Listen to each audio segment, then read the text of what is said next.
Lilo and Stitch may be hitting theatres once again this week, but its history at the Walt Disney Company is one of the most fascinating pieces of backstory from the Walt Disney Diaries.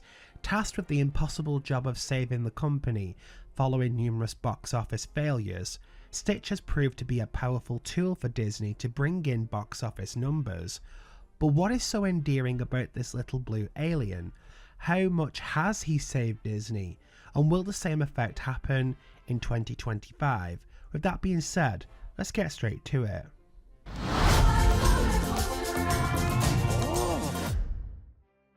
The history of Stitch is quite an interesting one. Unknown to some, the concept for the character was actually created way back in 1985. Chris Sanders pitched the character as part of a new book series. Chris's pitch involved Stitch crash landing in a forest filled with other animals. He would interact with these animals and they would serve as main characters of the story alongside him. The idea was abandoned by Disney and the concept for Stitch was left on the cutting room floor. And it wasn't until 1996, when the Disney Renaissance was in full swing, that Stitch was actually revived. Thomas Schumacher, the president of the Walt Disney Company at the time, approached Chris about his abandoned book and asked him if he'd like to use the concept once again, but advised him that having animals as the main characters wouldn't have been the hit he thought it was, with Schumacher advising, "The animal world is already alien to us, so if you want to get the best contrast between this monster and the place where it lives, I would recommend you set it in a human world." Returning to the drawing board led to a revised plot, which saw Stitch being part of an intergalactic gang of criminals, with Jumba serving as a former accomplice for Stitch and tasked with the job of tracking him down. The main plans for this were scrapped when Chris decided that he wanted the character to interact with humans, and after a vacation in Hawaii, he settled on that being the location of the movie. Stitch was said to be incapable of speaking in the early concept, however Disney wanted to make this character have a voice, so to avoid an overly talkative character, Chris decided that he would provide few voice lines for him, giving Stitch his unique voice for the movie and one that would become well recognised today. Before the movie came out, the Disney Company was hitting a struggle after the Renaissance era had ended in the early 2000s. Disney was producing movies but none seemed to be box office successes as they'd hoped them to be.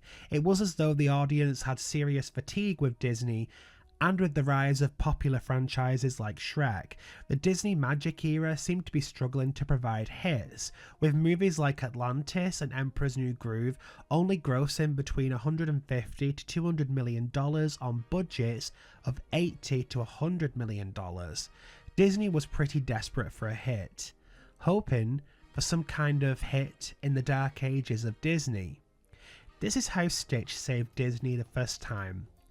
Lilo and Stitch entered theatres on June 11th in 2002 and instantly became a hit. It was like a beacon of hope that allowed Disney to finally break out of their movies being stuck in that $150 to $200 million slump, as Lilo and Stitch went on to gross just under $300 million at the box office, with the overall coming out at around $273 million.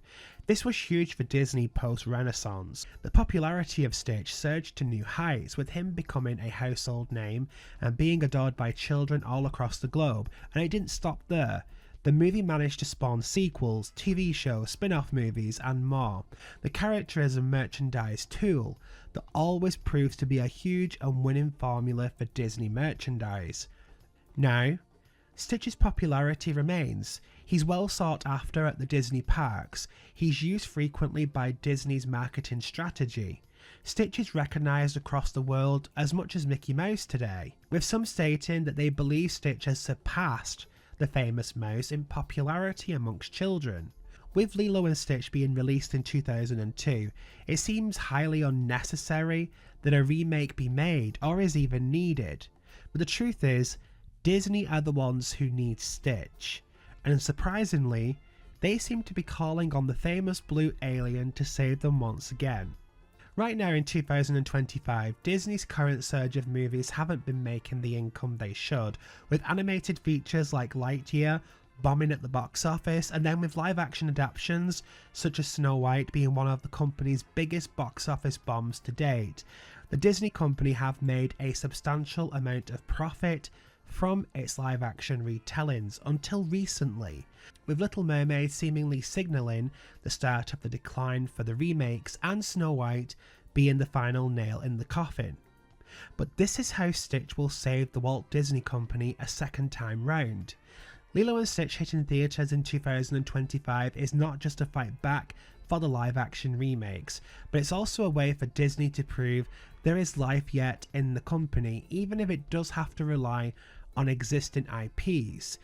I understand that there has been 2 successful hits last year with Moana 2 and Inside Out 2, but this is about the live action movies. They have made making live actions their target goal.